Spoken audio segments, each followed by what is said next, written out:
Hambog ng Sagpro Crew. Yeah. What's up? Basta na. May sinulat ako tungkol sa'yo, tungkol sa akin, tungkol sa ating dalawa. Parang Agua and Bendita. Ganito nangyari nun. Yo! Nakatambay ako, syempre gawaing binatilyo. Ako ay nag-iisa at hawak ko ay sigarilyo. At bigla kang dumaan at ako'y napatingin. Tumayo akong bigla na parang may naisingin. Ano kaya yun? Siguro numero, di ko alam ang gagawin. Bigla akong natuliro. Huminga ko ng malalim, ang loob nila kasal. Ang nagdadamang kaba sa katawan nilang pasan. Itinanong sa'yo, Miss, teka lang, anong pangalan mo? Sabi mo naman, bakit tatanong naman sa'yo? sabi ko ulit sa'yo, gusto ko lang malaman. Baka pwede naman ate sa'yo makipagkaibigan. Ang sagot mo sa'kin, Susi lang naman pala eh. Walang problema doon, basta't nandiyan ka lang palagi. Pag ako'y nalulumbay, maaasahan ba kita? ang sagot ko sa iyo, syempre naman, ako pa. Alam mo, hindi mo ba alam? Kasi, ngayon ko palang sasabihin eh. Bakit nung una pa lang kitang nakita, inablog mo na kaagad ang puso ko? Di ka naman snatcher, di ba? Bakit kaya? Isa pa, ano bang meron sa'yo? Nakakaiba, hindi ko nakita sa iba. Kaya simula ng oras na yun, pinangako ko sa sarili ko na iingatan kita. Ako magiging soldier boy mo habang buhay para sa'yo. Kaya simula nun, tayo'y naging matalik na kaibigan. Bantayan, alagaan ka, aking kinahiligan. Pag sa'yo'y may manliligaw, ika'y kukontakin. Tatawagan ka nila at aking kukontrahin. Dadating ng manliligaw ko na may sasakyan. Huwag kang sumama, sige ka, ang puso mo wasak yan.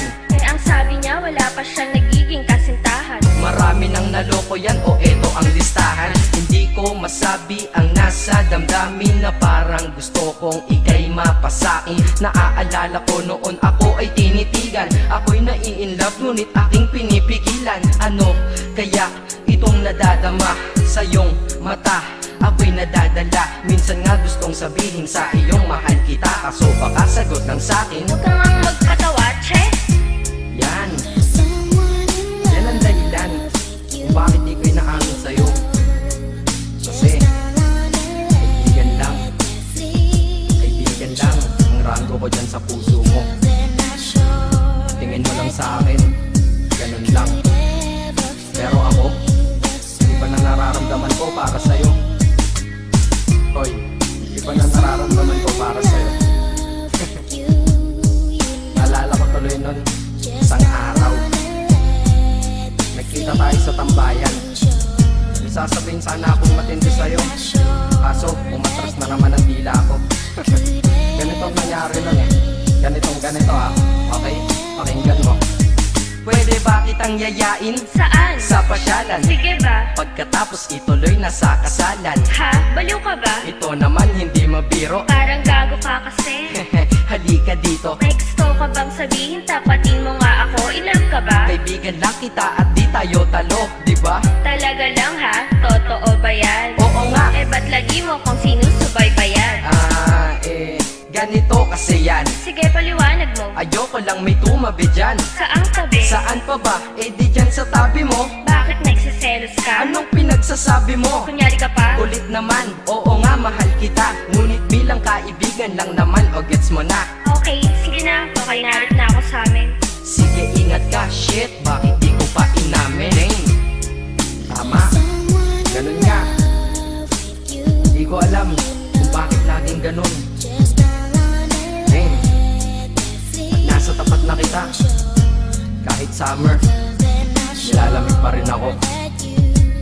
Saka wala naman si Mickey Mouse sa dibdib ko, pero ba't dinadaga ako?